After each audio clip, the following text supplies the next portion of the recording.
Le sida serait sur le point d'être vaincu. Le sida, c'est cette maladie qui entraîne l'effondrement du système immunitaire et contre laquelle les médecins étaient jusqu'à présent désarmés. 4000 cas aux États-Unis, 300 cas en Europe. Le sida, une maladie que craignent avant tout les homosexuels, les toxicomanes, les hémophiles. Une maladie effroyable qui supprime les défenses du malade, souvent jusqu'au cancer, parfois jusqu'à la mort. Et donc... Le bout du tunnel, est-ce qu'il est du côté des États-Unis, de la France? Je vois que ça vous a fait réagir. Pour en parler, merci beaucoup d'accueillir Michaela Müller-Trudwin. Merci de lui donner du courage avec vos applaudissements. Alors, Michaela, effectivement, le bout du tunnel en 1984, c'était un peu une utopie. On voit que le contexte de création de ce terme VIH, la découverte aux États-Unis et en France, il y a plusieurs dates. Qu'est-ce qu'on peut en dire? Est-ce qu'on peut rappeler l'état d'esprit des équipes à l'Institut Pasteur à ce moment-là, bien avant les Américains? Oui, donc déjà, on a tous vu, c'est un document d'époque, hein, avec quelques messages un peu confus.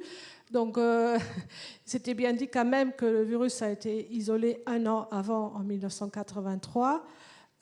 C'est qu'on voit aussi qu'il y avait beaucoup d'espoir, parce qu'effectivement, il faut connaître la cause du sida, il fallait connaître l'agent étiologique pour pouvoir commencer à développer les tests de diagnostic, les antiviraux, les vaccins. Même si, à l'époque, on était loin de penser que c'était un virus aussi complexe. C'est le virus qui mute le plus, et donc 40 ans après, on n'a toujours pas de vaccin. Mais bon, les Français étaient très collaborateurs, hein, ça fait partie de la recherche. Ils ont envoyé les échantillons tout de suite aux Américains. Et le virus qui a été publié en 1984, c'était le virus des Français, comme on a vu plus tard. Mais on parlait, il faut toujours aussi dans la recherche, en fait, c'est la confirmation, donc c'est un processus normal. Mais on voit aussi que ça a été très difficile pour faire en fait, reconnaître la découverte en France par les médias, par les autres pays. Mais comment ça s'est passé, la découverte? C'était en fait des cliniciens qui, dès 1981, avaient vu qu'en France, il y avait des cas de sida, tels que décrits aux États-Unis. Ils ont commencé à faire des réunions, à discuter des différentes hypothèses. Et c'est eux qui sont allés voir l'équipe à l'Institut Pasteur. Il y avait des chercheurs qui travaillaient déjà sur le rétrovirus murin. Ils ont discuté, en fait, c'était juste avant Noël 82. Et 10 jours après, un ganglion a été apporté à l'Institut Pasteur.